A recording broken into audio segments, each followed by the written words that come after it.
أعوذ بالله من الشيطان الرجيم. بسم الله الرحمن الرحيم. رب اشرح لي صدري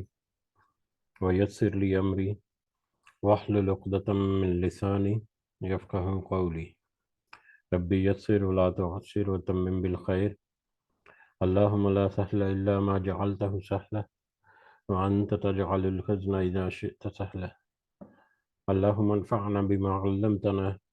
وعلمنا ما ينفعنا وزدنا علما. آمین یا رب العالمین.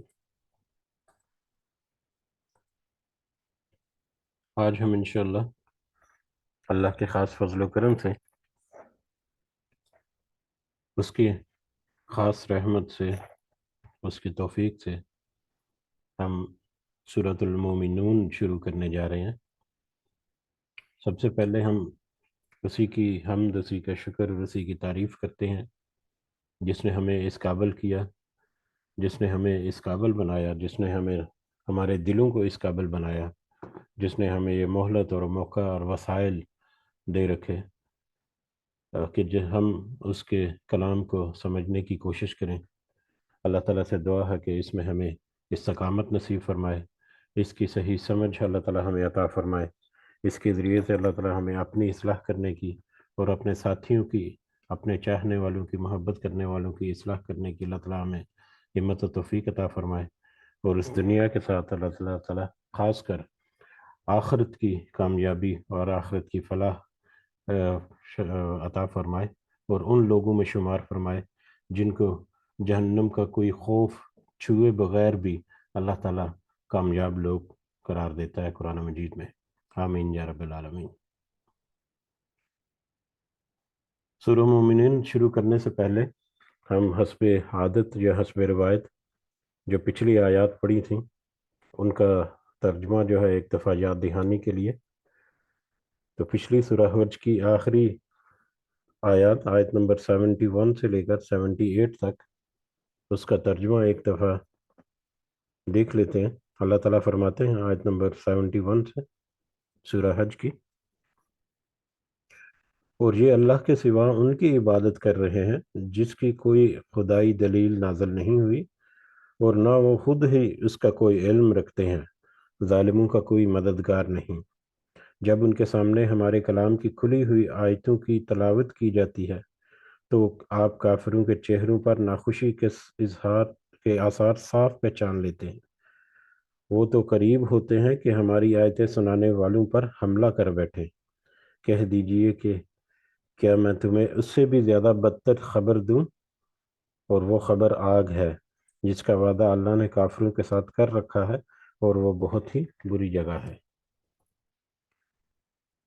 لوگوں، ایک مثال بیان کی جا رہی ہے،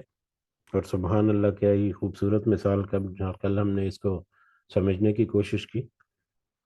اور لوگوں، ایک مثال بیان کی جا رہی ہے، ذرا کان لگا کر سنو۔ اللہ کے سوا جن جن کو تم پکارتے رہے ہو وہ ایک مکھی بھی پیدا نہیں کر سکتے، وہ سارے کے سارے ہی جمع ہو جائیں، بلکہ اگر مکھی ان سے کوئی چیز لے بھاگے تو یہ تو اسے بھی اس سے چھین نہیں سکتے۔ بڑا ہی کمزور طلب کرنے والا اور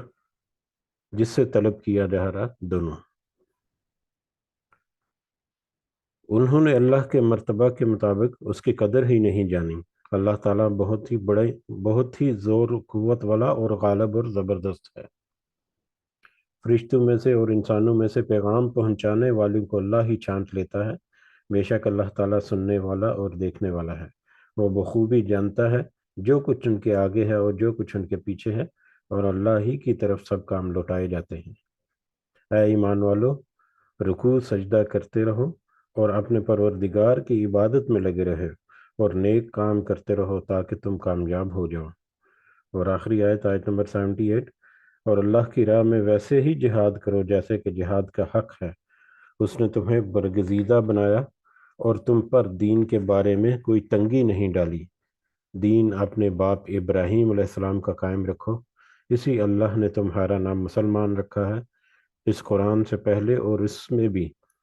تاکہ پیغمبر تم پر گواہ ہو جائے اور تم تمام لوگوں کے گواہ بن جاؤ۔ بس تمہیں چاہیے کہ نماز قائم رکھو اور زکوٰۃ ادا کرتے رہو اور اللہ کو مضبوط تھام لو، وہی تمہارا ولی اور مالک ہے،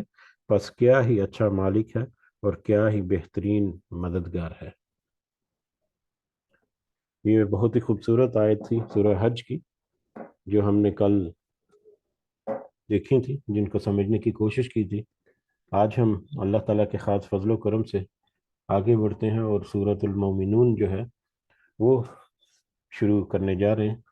سورۃ المومنون یہ ایک مکی سورہ ہے، یعنی مکہ کے پیریڈ میں یہ نازل ہوئی تھی۔ قرآن مجید کے ترتیب مصحف جسے کہتے ہیں، اس کے اعتبار سے اس کا نمبر 23 ہے، 23 نمبر پر آتی ہے، اور ترتیب نزولی کرونالوجیکل آرڈر، یا جس ترتیب سے صورتیں نازل ہوئی تھی، اس اعتبار سے اس کا نمبر 74 ہے، 74 نمبر پر۔ اس میں ٹوٹل 118 آیات ہیں اور 6 رکوع ہیں۔ 118 آیات اور 6 رکوع پر مشتمل سورۃ المومنون، جو کہ مکی سورہ ہے۔ زمانہ نزول کے اعتبار سے اس میں اتفاق پایا جاتا ہے کہ یہ تقریباً مکہ کا جو وسط پیریڈ ہے، یعنی مکہ کے جو پہلے 13 سال ہیں، اس میں جو درمیان کا پیریڈ تقریباً 5 6 یا 7 سنہ نبوی جو ہے، اس میں یہ سورہ مبارکہ نازل ہوئی۔ اور اس پیریڈ کا ہمیں حالات و واقعات کا اندازہ ہے کہ اسلام کی کومپل جو ہے وہ پھوٹ کر اب اس کا تنا اور پتے جو ہیں وہ مضبوط ہو رہے ہیں، اس کی جڑیں جو ہیں وہ مضبوط ہو رہی ہیں، اور ان کے اوپر ظلم و ستم جو ہے وہ بھی کھل کر ان کے خلاف جو ہے مخالفت اس کی، اور مسلمانوں کے اوپر ظلم و ستم اور دوسرے معاملات جو ہیں وہ بھی کھل کر سامنے آ رہے ہیں۔ اسی اسنا میں ایسی صورتیں بھی نازل ہوئیں جس میں بہت ہی اہم ہدایات تھی، کیونکہ مکہ میں تو مسلمانوں کو ریئیکٹ کرنے کی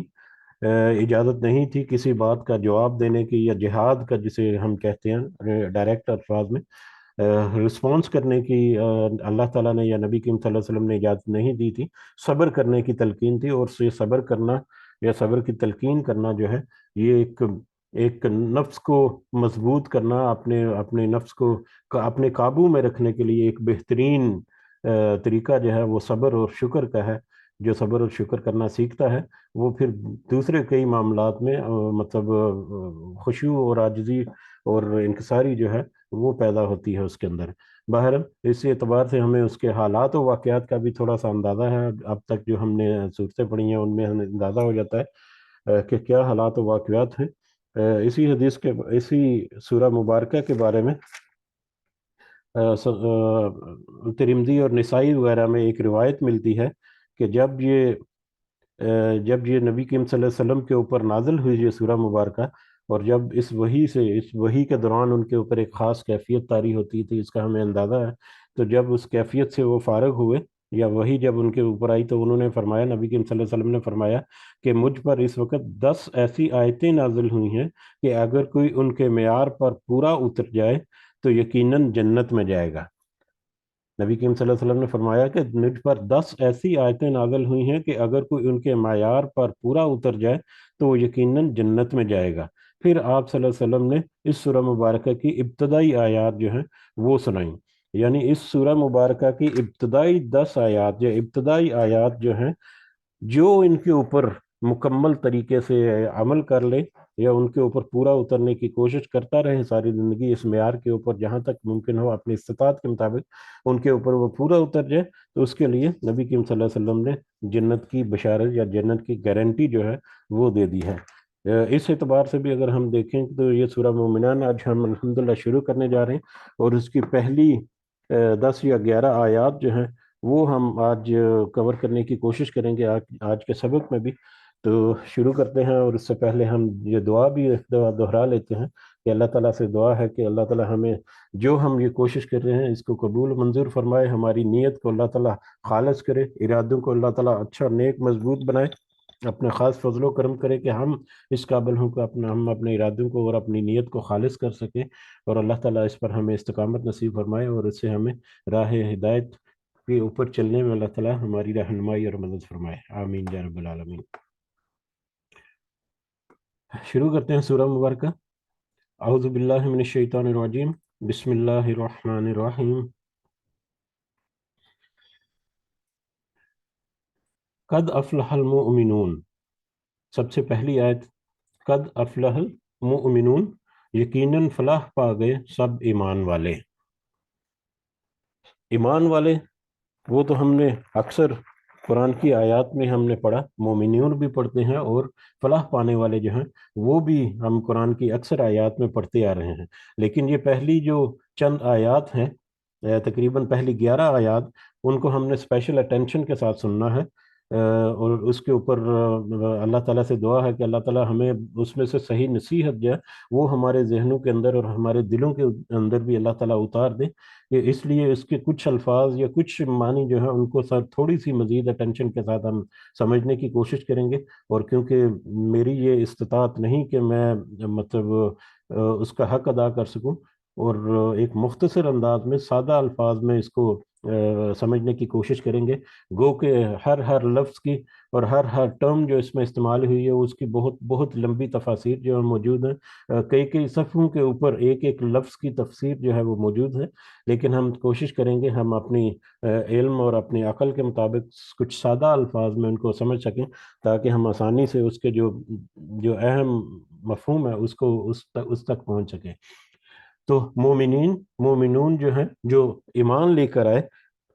جنہوں نے اللہ کی توحید اور نبی کریم صلی اللہ علیہ وسلم کی رسالت جو ہے اس کے اوپر اقرار کیا، اور باقی تقاضے جو ہیں ایمان کے یا اسلام کے، ان کو پورے کرنے کا وعدہ کر لیا، ان کو پورے کرنے کی ٹھان لی یا ان کو پورا کرنے کا وعدہ کر لیا اللہ تعالیٰ کے ساتھ، اور پھر ان کے اوپر چلنے کی کوشش بھی کی، وہ پھر عمل صالح میں آ جاتا ہے۔ ایمان اور عمل صالح ہم دیکھ رہے ہیں کہ بہت اکثر جگہوں پر ایک ساتھ آتا ہے، اور یہاں پر ایمان کے ساتھ عمل صالح جو ہے اس کی کچھ مثالیں ہمیں ملیں گی۔ تو جو ایمان میں داخل ہو گئے وہ مومنین ہے، اور وہ کون سے مومنین؟ قد افلح، یقیناً فلاح پا گئے، افلح فلاح پا گئے، فلاح پا گئے۔ فلاح جو ہے اس کو عام طور پر کامیاب کے لفظ سے ترجمہ کیا جاتا ہے، کہ یقیناً کامیاب ہو گئے وہ لوگ جو ایمان لے کر آئے۔ اور کامیاب عام اگر ترجمہ لیا جائے یا عام مطلب میں، کامیابی اور کامرانی جو ہے اس کا یہ مطلب ہے، لیکن شریعت اسلامی کی اگر اصطلاح میں دیکھا جائے تو فلاح پانے کا مطلب ہے جو آخرت میں کامیاب ہو گیا، جس نے آخرت میں جنت پا لی یا جنت کے حصول میں جو کامیاب ہو گیا، وہ در حقیقت فلاح پانے والا ہے۔ ایک تو فلاح پا لی یا کامیاب ہو گئے وہ لوگ، آخرت کی کامیابی حاصل کر لی ان لوگوں نے جو ایمان لے کر آئے۔ لیکن اس کا ایک دوسرا مطلب بھی ہے فلاح کا، وہ ہے پھاڑنا، وہ ہے چیرنا یا پھاڑنا۔ اسی طرح سے عربی زبان میں لفظ فلاح جو ہے وہ کسان کے لیے یوز کیا جاتا ہے، جو کھیتی باڑی وغیرہ کرتے ہیں، کیونکہ وہ اپنا جو حل ہے اس سے وہ زمین کا سینہ چیر کر مطلب تیار کرتا ہے اس کھیت کو اپنے کو، اور پھر اس میں بیج جو ہے وہ ڈالتا ہے۔ تو فلاح جو ہے وہ کسان کو بھی کہتے ہیں عربی زبان میں، کھیتی باڑی کرنے والے کو۔ تو اس اعتبار سے اگر اس کا مطلب دیکھا جائے تو دنیا میں اس کے اپنے نفس کا، انسان کا نفس جو ہے وہ دنیا کی جن روانائیوں میں کھویا ہوا ہے، دنیا کی جن نعمتیں جو اللہ تعالیٰ نے، جس کو آزمائش کا ذریعہ اللہ تعالیٰ نے کئی جگہوں پر ذکر کیا، جو ان آزمائشوں سے بھری ایک دلدل جو ہے، جو اس میں اس کا نفس جو ہے وہ پھنسا ہوا ہے، تو اس نفس کو چیر کر، اس کی روح کو اس میں سے چیر کر نکال کر اللہ کے راستے کے اوپر سیدھا رکھنا، جو کہ ایک مشقت طلب کام ہے۔ اور اس اعتبار سے اگر اس کا ترجمہ ہم سمجھنے کی کوشش کریں کہ مومن وہ ہے جو اس دنیا کی روانائیوں سے اور دنیا کی کششوں سے، اس کی آسائشوں سے اپنے آپ کو نکال کر اللہ کے راستے پر ڈھالنے کی اور اسی کے راستے کے اوپر چلنے کی کوشش کرنے والا ہے، اور اس کے اوپر تھوڑی سی مصیبتیں، تنگیاں، پرسیاں، جو بھی آزمائشیں آتی ہیں ان کے اوپر پھر وہ صبر اور شکر کے ساتھ چلنے والا جو بندہ ہے، در حقیقت وہ ہے جو مومن ہے، در حقیقت وہ ہے جو صحیح معنوں میں ایمان لے کر آیا ہے۔ تو قد افلح المؤمنون، یقیناً فلاح پا گئے یا کامیاب ہو گئے ایمان والے جو ایمان لائے، یا یقیناً وہ لوگ ایمان والے ہیں جو اس دنیا کی صعوبتوں سے یا دنیا کی جو دلدل ہے اس میں سے اپنے آپ کو نکال کر سیدھا اللہ تعالیٰ کے راستے کی طرف گامزن رکھنے کی کوشش کرتے ہیں یا رکھتے ہیں۔ زمانہ نزول کے اعتبار سے اب دیکھیں تو آیات جو ہیں، ایسی آیات مسلمانوں کی حوصلہ بڑھانے کے لیے بڑی ضروری بھی تھی کہہ لیں، اور بڑی کارآمد بھی تھی کہ مسلمان اس وقت تقریباً درمیانہ پیریڈ جو ہے سن نبوی کا، یعنی مکہ کے دور کا جو درمیانہ پیریڈ ہے، اس میں اگر ہم دیکھیں تو مسلمان جو ہوئے تھے، جو ایمان لے کر آئے تھے، اس میں گو کہ بڑی تعداد جو ہے وہ کچھ کم مطلب غریب طبقے کے لوگ تھے، اس میں خاندان حسب نسب کے اعتبار سے بھی مظلومین تھے، اور کاروباری اعتبار سے یا معاشی اعتبار سے بھی کچھ کمزور طبقہ اس میں تھا، لیکن اس میں کچھ اچھے طبقے والے، کچھ اچھے کھاتے پیتے گھرانوں کے یا کاروباری جو اصحاب تھے وہ بھی شامل تھے۔ لیکن جیسے ہی وہ بھی اسلام میں داخل ہوئے تو ان کے خلاف بھی ہرزہ سرائیاں اور ان کے خلاف بھی اقدامات ایسے کیے گئے تھے، ان کے اوپر بھی بہت ساری مصیبتیں آئیں اور ان کے کاروبار میں فرق پڑا، ان کے معاشی اور معاشرتی معاملات میں ان کو بدحالی کا سامنا کرنا پڑا۔ تو ایسی صورت میں ان لوگوں کے لیے جو ان حالات سے دوچار ہو رہے ہیں کہ اتنا کچھ ہونے کے باوجود وہ جب اسلام کے ساتھ کھڑے ہوئے ہیں، آپ آ کر نبی کریم صلی اللہ علیہ وسلم کے ساتھ جب وہ کھڑے ہوئے ہیں تو ان کے اوپر مشقتیں آ رہی ہیں، تو اس صورت میں ایسی آیات جو ہیں ان کی حوصلہ بڑھانے کے لیے ان کا وہ بڑے کارآمد ہوتی تھی، اور ان ایسی آیتوں کو ان کے نہ صرف ان کا حوصلہ بڑھتا تھا بلکہ ایمان میں اور زیادہ مضبوط ہو جاتے تھے اور زیادہ پکے ہو جاتے تھے۔ تو وہ حالات و واقعات کے مطابق ہم دیکھیں تو ایسی آیت جو پہلے ہی نبی کریم صلی اللہ علیہ وسلم کی موجودگی میں مسلمان اپنے ایمان کو مطلب تھامے بیٹھے ہیں، ان کے اوپر پھر ان کو اور زیادہ بتا دیا جائے کہ صحیح مومن تو وہ ہے جو اپنے آپ کو اس دنیا کی گرداب سے نکال کر اللہ کے راستے میں ڈالتا ہے، تو ان کو ایک تقویت ملی کہ ہاں ہم صحیح معنوں میں ہم ہی مومن ہیں، ہم یہ کوشش کر رہے ہیں، یا فلاح کے معنوں میں، کامیابی کے معنوں میں بھی کہ ان کو بشارت مل گئی کہ تم نے دنیا کو چھوڑ کر یہ جو رستہ چوز کیا ہے، اس کا الٹیمیٹ انجام جو ہے تمہارے پاس وہ ایک اچھی منزل کی شکل میں تمہارے سامنے آئے گا۔ تو اس سے بھی ان کے حوصلے جو ہیں وہ اور زیادہ بلند اور مضبوط ہو جاتے۔ تو یہ آیت جو ہے یہ بڑی اہم بھی ہے، اور اس سورہ مبارکہ کی سب سے پہلی ہی آیت ایسی ہے کہ جس میں ذکر کر دیا کہ صحیح معنوں میں کامیاب ہونے والے یا کون لوگ ہیں، مومن ہیں، اور یا مومن جو ہیں وہ کون لوگ ہیں۔ پھر اس کے بعد پھر مومنین جو ہیں، اب ایمان لے کر آنا خالی نہیں، اس کے بعد عمل صالح کی کچھ مثالیں جو ہیں وہ اللہ تعالیٰ نے ذکر کی اگلی کچھ آیات میں۔ اس کی طرف بڑھتے ہیں۔ اب وہ مومنین کون ہیں، کون لوگ ہیں جو صحیح معنوں میں یا تو فلاح پا گئے یا تو مومن ہو گئے؟ وہ الذین هم فی صلاتہم خاشعون، وہ لوگ جو اپنی نمازوں میں خشوع کرنے والے ہیں، وہ لوگ جو اپنی نمازوں میں خشوع کرنے والے ہیں۔ خشوع و خضوع ہم عام طور پر استعمال کرتے ہیں یہ لفظ، یہ خشوع اور خضوع کا مطلب ہے عاجزی اور انکساری، عاجزی اور انکساری اختیار کرنا۔ جیسے کسی بادشاہ یا بہت ہی اعلیٰ عہدیدار کے سامنے کوئی پیش ہوتا ہے یا اس کے سامنے کوئی حاضری ہوتا ہے تو وہ کس قدر اس کا، یہ مادی اعتبار سے، دنیاوی اعتبار سے بات کریں کہ کس قدر ان کا چہرہ جھکا ہوا اور ان کے رویے میں ایک نرمی اور ملائمت آئی جاتی ہے کہ اتنی بڑی شخصیت ہے کہ کہیں کوئی گستاخی نہ ہو جائے، یا کہیں کوئی ایسا جملہ نہ نکل جائے، یا کوئی ایسی حرکت نہ ہو جائے جس سے میری پکڑ ہو جائے یا میرے خلاف کوئی مطلب معاملہ شروع ہو جائے۔ تو نماز پڑھنے کے لیے جب انسان جاتا ہے تو وہ تو اس کائنات کی عظیم ترین ہستی جو خالق اور مالک ہے اس کے سامنے اپنے آپ کو پیش کر رہا ہے، تو اس کے اوپر ایک ایسی کیفیت طاری ہونی چاہیے کہ ایک ایسی عظیم الشان ہستی کے سامنے وہ کھڑا ہو رہا ہے جو کہ اس پوری کائنات کی خالق اور مالک ہے، اور اس اعتبار سے اس کا جو اس کی جو کیفیت ہے وہ ہونی چاہیے، بڑا خشوع اور بڑا اس میں عاجزی اور انکساری ہونی چاہیے۔ اور یہ خشوع اور خضوع جو ہے اس کے دو پہلو ہیں، ایک پہلو جو ہے وہ روحانی پہلو ہے یا قلبی پہلو ہے، اس کے دل کا پہلو ہے، اور دوسرا اس کا ظاہری پہلو ہے یا اس کی عبادت یا اس کا مطلب ظاہری حرکات و سکنات جو ہے اس کا معاملہ ہے۔ تو جو روحانی پہلو ہے نماز میں خشوع و خضوع کا، یا قلبی پہلو ہے اس میں نماز کو بڑے اطمینان سے مطلب ادا کرنا، اس کے الفاظ کو سمجھ کے ساتھ ان کو ادا کرنا، ان کی کیفیت جو ہے وہ اپنے اوپر طاری ہونا کہ مطلب بڑے آرام سے جو بھی تلاوت کرنی ہے یا جو بھی اس میں دعائیں وغیرہ آتی ہیں ان کو بڑے اہتمام کے ساتھ اور بڑے دل سے نکلی ہوئی دعا جو ہے، یا دل سے وہ الفاظ کو نکالنا ہے اور ان کے معنی اور مفہوم کے مطابق اپنے آپ کو پرسکون رکھ کر اور بڑے ہی تحمل کے ساتھ اور بڑی عاجزی کے ساتھ وہ مطلب اپنا دل جو ہے وہ نماز کی طرف لگانا ہے۔ اور ظاہری آداب یا ظاہری جو اس کی کیفیت ہے اس کے مطابق اگر دیکھیں تو نماز میں جو ارکان ہیں ان کو بڑے آرام کے ساتھ اور بڑے سکون کے ساتھ ادا کرنا ہے، بس فٹافٹ سے اس کو کنٹریکٹ کی ہوئی نماز کی طرح نہیں پڑھنا۔ کنٹریکٹ کیا ہوا ایک دفعہ میں نے 1-2 دفعہ شاید ذکر کیا آپ سے کہ یہاں پر ایک پٹھان تھا عرب میں، یہاں پر گلف میں تو رواج ہے کہ کوئی بھی جماعت کرا لیتا ہے، اگر کوئی نماز سے لیٹ ہو گیا تو ایک پٹھان تھا، اس نے آ کر نماز ادا کی،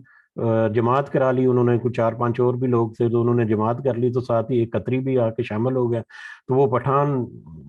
کچھ ہمارے لوگ ہیں ہمارے حضرات کے، وہ بس نماز کو بس ایسے پڑھتے ہیں جیسے اپنے اوپر سے بوجھ جو ہے وہ ہلکا کر رہے ہیں۔ تو اس نے نماز جو ہے فٹافٹ سے 1-1.5-2 منٹ میں اس نے 4 رکعت جو ہے نماز پڑھ کے سلام پھیر لی۔ تو وہ قطری جو ہے وہ بیٹھا ہوا وہ کہتا تھا کہ کیا یہ کنٹریکٹ کیا ہوا تھا اس نے نماز کے لیے،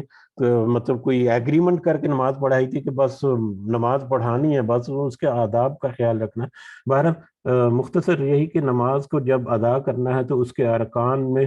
ایک ٹھہراؤ جو ہے وہ ہونا چاہیے،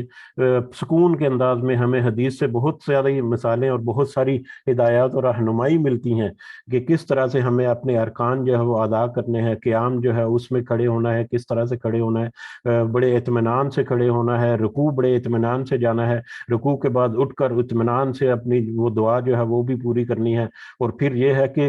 ایک رکن کے بعد دوسرا رکن جب ہوتا ہے تو اس کی درمیان کی کیفیت میں جب تک ہڈیاں یا جب تک جسم جو ہے وہ مضبوط ایک جگہ پر ٹھہر نہ جائے تو اگلا رکن نہیں ادا کرنا چاہیے۔ جیسے رکوع کے بعد اٹھے ہیں اور سجدے میں جانے کے لیے، تو ایسا نہیں کہ رکوع کے بعد بس اٹھ رہے ہیں اور پوری طرح سے اٹھے بھی نہیں اور واپس آ کے سجدے میں چلے گئے۔ اٹھ کے بڑے اپنی جو کھڑے پوزیشن میں آپ کی جو ہڈیاں ہیں یا آپ کا جو جسم ہے وہ ایک توازن پکڑنا چاہیے اس سے پہلے کہ آپ سجدے میں جائیں۔ دونوں سجدوں کے درمیان بھی پھر بیٹھنا اور باقی سارے آداب جو ہے وہ ہمیں پتہ ہے، اس کو بڑی عاجزی کے ساتھ اور بڑے اطمینان کے ساتھ ان کو ادا کرنا۔ تو یہ سارا یعنی اس کے روحانی اور ظاہری پہلو جو ہیں وہ دونوں جو ہے اس میں خشوع اور خضوع میں آتے ہیں۔ اور جب انسان جو ہے اپنا روحانی پہلو جو ہے اس نماز کو ادا کرنے کا، اس کو اگر وہ مینٹین کر لے، اس میں اگر روحانی پہلو میں بہت ساری چیزیں ایسی ہیں جو مطلب ذکر بھی نہیں ہو رہی، کہ اگر کوئی خیال آتا ہے آپ کو دنیا کا تو اس کو جھٹک کر بار بار اپنے آپ کو فوکس رکھ کے کوشش کرنا کہ نماز کی طرف ہم پڑھے ہیں، تو جتنے بھی 5-7-10 منٹ ہم یہ اللہ کے سامنے کھڑے ہیں تو اپنا پورا فوکس اور پورا دھیان جو ہے اس کی طرف رکھنا، اور اس میں مطلب جو وسوسے آتے ہیں یا دوسرے خیال آتے ہیں ان سے جھٹکا کر اپنے ذہن کو واپس اس کی طرف لے کے آنا۔ اور جو یہ سچویشن مینٹین کر لے، جو روحانی جو کیفیت ہے اس کو مینٹین کر لے، تو اس کے جو ظاہری آداب جو ہیں وہ آٹومیٹکلی ان میں ٹھہراؤ آ جاتا ہے، آٹومیٹکلی اس میں ایک سکون آ جاتا ہے۔ اگر آپ کسی دوسرے کو نماز پڑھتے ہوئے دیکھیں تو اس کے نماز پڑھنے کے انداز سے آپ کو یہ اندازہ ہو جاتا ہے کہ وہ روحانی طور پر کتنا مضبوطی کے ساتھ نماز کو ادا کر رہا ہے۔ بہرحال بہت سارے پہلو ہیں جس کے اوپر بات ہو سکتی ہے، سادے الفاظ میں ہم اسی تک رہتے ہیں ابھی۔ اس میں مزید بات آپ کو ضرور اس میں اضافہ بھی کر سکتے ہیں۔ تو الذین هم فی صلاتہم خاشعون، کہ جو اپنی نمازوں میں خشوع کرنے والے ہیں، اپنی نماز میں خشوع کرنے والے ہیں۔ یہ مومنین کی پہلی ایک صفت جو ہے اللہ تعالیٰ نے وہ بیان کر دی کہ وہ نمازوں میں اپنی نماز میں خشوع اور خضوع جو ہے وہ لے کر آتے ہیں۔ اور اس کے بعد والذین هم عن اللغو معرضون، اور وہ جو لغویات سے اعراض کرنے والے ہیں، وہ جو لغویات سے اعراض کرنے والے ہیں۔ اور لغویات کیا ہیں؟ عام زبان میں یا عام بول چال میں ہم لغویات جو ہے وہ فضول گوئی کو کہہ دیتے ہیں، کہ فضول بات کرنا یا فضول طرح کی یہ لغو باتیں ہیں، لیکن اس میں بھی وہ باتیں جس کا کچھ فائدہ نہیں وہ بھی شامل ہیں، اور وہ باتیں جو گناہ کی ہیں، جو فضولیات ہیں وہ بھی شامل ہیں۔ یعنی وہ باتیں جس کا کچھ فائدہ نہیں، فضول، اور دوسرا گناہ کی باتیں جو ہیں وہ بھی اس میں شامل ہیں۔ اور یہ اس طرح کی باتیں کرنے سے وہ اعراض کرتے ہیں. اعراض کرنے والے ہیں یعنی کہ منہ پھیرنے والے ہیں. اگر ان کے سامنے آ جائے تو اس سے وہ منہ پھیر لیتے ہیں, اس کی طرف وہ توجہ ہی نہیں دیتے ایسی باتوں کی طرف جو کہ یا تو فضول ہیں, گناہ کی طرف ہیں, یا گناہ کی باتیں ہیں. مطلب اس میں بہت ساری باتیں آتی ہیں, فحاشی اور عریانی کی باتیں کرنا, ایک دوسرے کے ساتھ میں فضول مطلب شیئرنگ کرتے رہنا, اور وہ چیزیں جن کا کچھ فائدہ نہیں, یا اپنے وقت کو ضائع کرنا. وقت جو ہے وہ بھی اس میں بہت اہم ہے, بلکہ لغویات میں وقت کی اہمیت جو ہے وہ انڈائریکٹلی بہت زیادہ اجاگر ہوتی ہے کہ وقت کو کیسے گزارنا ہے یا کیسے استعمال کرنا ہے. تو یعنی کہ وقت کے دو پہلو ہیں, ایک کہتے ہیں کہ وقت گزارنا, اور دوسرا کہتے ہیں وقت کو استعمال کرنا. تو وقت کو گزارنے اور استعمال کرنے میں بہت فرق ہے. گزارنے کا مطلب ہے کہ بس عام طور پر ہم کہہ رہے ہیں کیا حال ہے, بس زندگی گزر رہی ہے جی. گزر رہی ہے کا مطلب یہ ہے کہ ہم زندگی ضائع کر رہے ہیں. ٹھیک ہے, اس میں بہت ساری ایسی باتیں ہیں جن کا کچھ فائدہ نہیں, یا جن سے کچھ ہم حاصل نہیں کر پا رہی, بلکہ الٹا لغو میں بہت ساری باتیں ایسی آ گئی جن سے ہمارا جو ایک ڈیٹا بینک بن رہا ہے اس میں نیگیٹو سکورنگ آ رہی ہے. جبکہ وقت کو استعمال کرنا جو ہے وہ انسان کے اپنے حق میں, اختیار میں ہونا چاہیے. اور جب وہ وقت کو استعمال کرتا ہے, یا اس ٹرم کو جب اپنے اوپر لاگو کرتا ہے کہ میں نے وقت گزارنا نہیں, میں نے وقت کو استعمال کرنا ہے, تو پھر اس صورت میں وہ اس کو استعمال جو ہے وہ بہترین طریقے میں کرنے کی کوشش کرے گا کہ وقت جو ہے وہ کہیں ضائع نہ ہو, کہیں اللہ کے ذکر میں وہ لگا رہے, کسی کی اصلاح کرنے میں وہ لگا رہے, کسی کی مدد کرنے میں لگا رہے. کسی طریقے سے وہ وقت جو ہے وہ اس طرح سے استعمال ہو کہ اس کا کچھ نہ کچھ فائدہ ہو. تو ایسی باتوں سے وہ اعراض کرتے ہیں. اس میں دونوں پہلو آتے ہیں. ایک تو یہ ہے کہ فضول گوئی اور گناہ کی باتیں اور بے شرمی اور بے حیائی کی باتیں, اور آج کل سوشل میڈیا کے دور میں تو یہ اور بھی زیادہ مطلب نکھر کر سامنے آ گیا ہے, یہ لغویات جو ہیں. تو اس ایسی چیزوں میں وقت ضائع کرنا, یا دوسرے پہلو میں کہ وقت کو صحیح طریقے سے استعمال کرتے ہیں, ضائع نہیں کرتے بلکہ اس کو صحیح طریقے سے استعمال کرتے ہیں. تو وہ لغو باتوں کی طرف وہ توجہ ہی نہیں دیتے, اس کی طرف وہ اعراض کرتے ہیں اس سے. یہ بھی مومنین کی ایک خصوصیت جو ہے, صفت جو ہے اللہ تعالیٰ نے ذکر کر دی. اور اس کے بعد ہمیں یہ بھی اپنے ذہن میں رکھنا ہے کہ ہم نے جو حدیث شروع میں پڑھی ہے کہ یہ جو 10 آیات ہیں, یا یہ جو شروع کی آیات ہیں, جو ان کے اوپر پورا اترنے کی کوشش کر لے, اللہ تعالیٰ نے اس کے لیے, نبی کریم صلی اللہ علیہ وسلم نے اس کے لیے بشارت دی ہے, اس کو جنت کی بشارت دی ہے. بہرحال اگلی آیت نمبر 4, والذین هم للزکوٰۃ فاعلون, اور وہ لوگ جو زکوٰۃ ادا کرنے والے ہیں. والذین ہم للزکوٰۃ فاعلون, وہ جو زکوٰۃ کو ادا کرنے والے ہیں. اب یہاں پر اس کے بھی دو مطلب ہیں, اس پوری جو آیت ہے اس کے دو مطلب ہیں. ایک تو یہ مطلب جو ہمارے سامنے ہے کہ اور جو وہ زکوٰۃ کو ادا کرنے والے ہیں, اور اس کا دوسرا مطلب یہ ہے کہ اور وہ جو تزکیہ نفس کی طرف یا تزکیہ کی طرف متوجہ رہتے ہیں یا تزکیہ کرتے رہتے ہیں. فاعلون فعل سے ہے, فاعل جو ہے, فاعل اور مفعول ہمیں پتا ہے, فاعل کام کرنے والے کو کہتے ہیں, اور زکوٰۃ کر رہے ہیں اگر اس کا ڈائریکٹ میننگ دوسرا لیا جائے تو زکوٰۃ کر رہے ہیں کہ نہیں. زکوٰۃ کا ایک مطلب جو ہے وہ تزکیہ ہے, تو تزکیہ کرنے میں وہ توجہ دیتے ہیں یا تزکیہ ہر وقت کرتے رہتے ہیں. دونوں مطلب جو ہے علماء کرام نے یہاں پر لیے ہیں, کچھ نے یہ مطلب اور کچھ نے وہ, اور کچھ نے دونوں ہی ریفر کیے ہیں. دونوں میں فرق یہ ہے کہ ایک تو عام طور پر جو ہم زکوٰۃ کا ذکر کرتے ہیں, زکوٰۃ کا لفظ جو ہے اس کا مطلب جو ہے, ایک مطلب اس کا نشو و نما وغیرہ بھی ہے, ترقی بھی, بڑھوتری بھی ہے. دوسرا جو قریب لفظ ہے جو ہمارے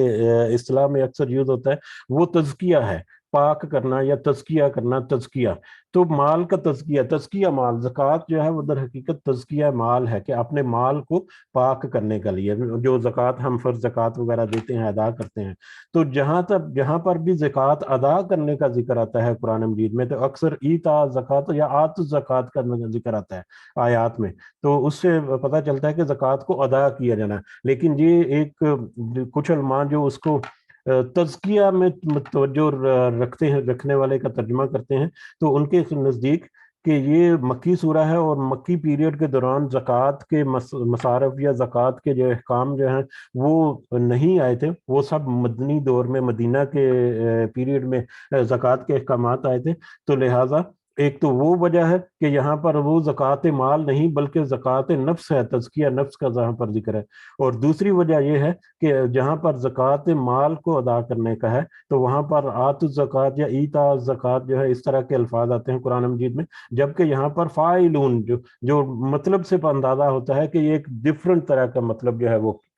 یا ڈفرنٹ طرح کی یہ آیت جو ہے وہ اللہ تعالیٰ کی طرف سے آئی ہے۔ تو اس لیے زیادہ غالب گمان یہی ہے کہ اس کا مطلب ہے کہ وہ لوگ جو اپنے نفس کو تزکیے کی طرف متوجہ رہتے ہیں، اپنے نفس کے تزکیے کی طرف جو متوجہ رہتے ہیں، اپنے نفس کے تزکیے کی طرف جو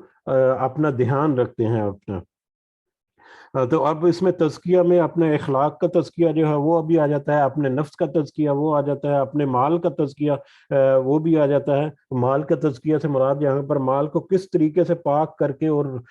کس طریقے سے اچھے طریقے سے اس کو کمانا ہے، اور پھر اللہ تعالیٰ کی عبادت اور اس کے ذکر کر کے اپنا تزکیہ کرنا، اپنے نفس کو، یعنی سادہ الفاظ میں دیکھیں گے اپنے نفس کو پاک صاف رکھنا ہے دنیا کی جو گندگی ہے یا گناہوں کے جو کام ہیں ان سے، ہر لحاظ سے، اپنے اخلاق کے اعتبار سے بھی، اپنے اقتدار کے اپنے کردار کے اعتبار سے بھی، اپنے کاروبار کے اعتبار سے بھی، مالی اور اپنے دوسروں کے ساتھ تعلقات جو ہیں ان کے اعتبار سے بھی اپنے تزکیہ نفس جو ہیں اس کی طرف وہ متوجہ کرتے ہیں، جیسا کہ کچھ دوسرے مقامات میں بھی ہے، مطلب قرآن مجید میں بھی، جیسے کہ سورہ اعلیٰ جو ہے اس میں ہے قد افلح من تزکا، کہ وہ فلاح پا لی اس شخص نے جس نے پاکیزگی اختیار کر لی۔ اور اسی طرح سے کچھ اور بھی آیات ہیں، جیسے سورہ شمس میں ہے قد افلح من زکاہا، کہ بامراد ہوا وہ شخص جس نے اپنے نفس کا تزکیہ کر لیا۔ تو کچھ دوسری آیات میں بھی ہمیں اس کی طرف اشارہ ملتا ہے کہ اپنے نفس کو تزکیہ کرنے والے جو ہیں وہ صحیح معنوں میں مومن ہیں، جو کامیاب لوگ ہیں یا کامیاب ہونے والے ہیں۔ تو وہ اپنے نفس کو تزکیہ کی طرف متوجہ رہتے ہیں، والذین هم للزکوٰۃ فاعلون، کہ اپنے تزکیے کی طرف وہ متوجہ رہتے ہیں، تزکیہ کرنے کی طرف وہ زیادہ دھیان دیتے ہیں وہ مومنین جو ہیں۔ وہ پھر والذین هم لفروجهم حافظون، اور وہ لوگ جو اپنی شرم گاہوں کی حفاظت کرنے والے ہیں۔ شرم گاہوں کی حفاظت کرنے والے ہیں یعنی ایک تو یہ ہے کہ اپنا ستر اور شرم گاہیں جو وہ چھپا کر رکھتے ہیں، کپڑے وغیرہ مناسب مطلب پہننا، جو بھی ہمارے اسلام کے جو اقدار ہیں یا ہمیں قرآن و حدیث سے جو رہنمائی ملتی ہے اس کے مطابق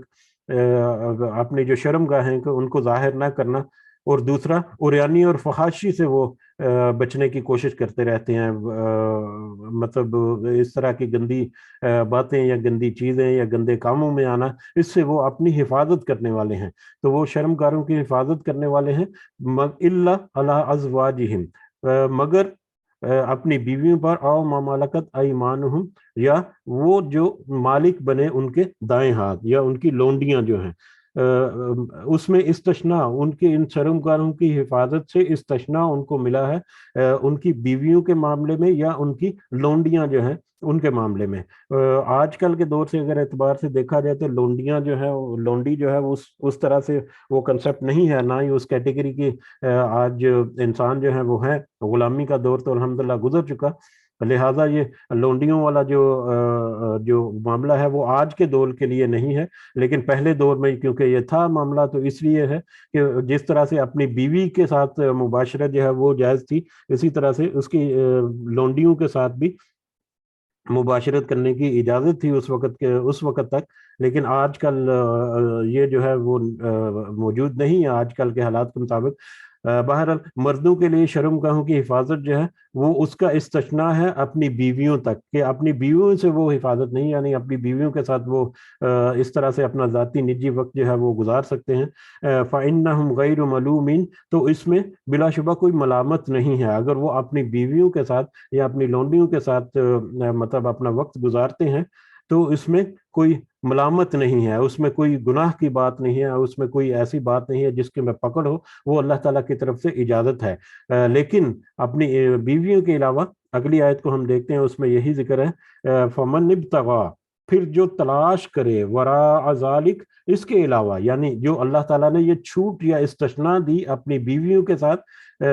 ہم بستری کرنے کی، اور وہ بھی جائز اور حلال طریقے سے، جو اس کے علاوہ تلاش کرے، یعنی اس حد کو توڑ کر اس سے آگے نکل جائے، فَأُولَٰئِکَ هُمُ الْعَادُونَ، تو وہ لوگ ہیں جو حد سے گزرنے والے ہیں، حد سے تجاوز کرنے والے ہیں۔ تو ایسے لوگ ہیں جو حد سے تجاوز کرتے ہیں، یعنی یہ اپنی شرم گاہوں کی حفاظت کرتے ہیں، اور اس کا صرف اپنا جو جنسی جو خواہش ہے وہ صرف اپنی بیویوں کے ساتھ جائز طریقے سے پوری کرتے ہیں۔ اس کے علاوہ اگر کوئی زنا کری کرنے کا معاملہ یا لواطت والا معاملہ یا دوسرے جو بھی معاملات ہیں، اگر اس کی طرف وہ جاتے ہیں تو وہ پھر وہ حد سے تجاوز کرنے والے ہیں۔ حد سے تجاوز کرنے والے اس کے دونوں پہلو ہیں، ایک تو یہ ہے کہ وہ مومنین کی فہرست سے ہی نکل جانے والے ہیں، اگر کوئی اس طرف بڑھ جائے گا تو پھر وہ مومنین کی فہرست سے نکل گیا، اور دوسرے نمبر پہ پھر وہ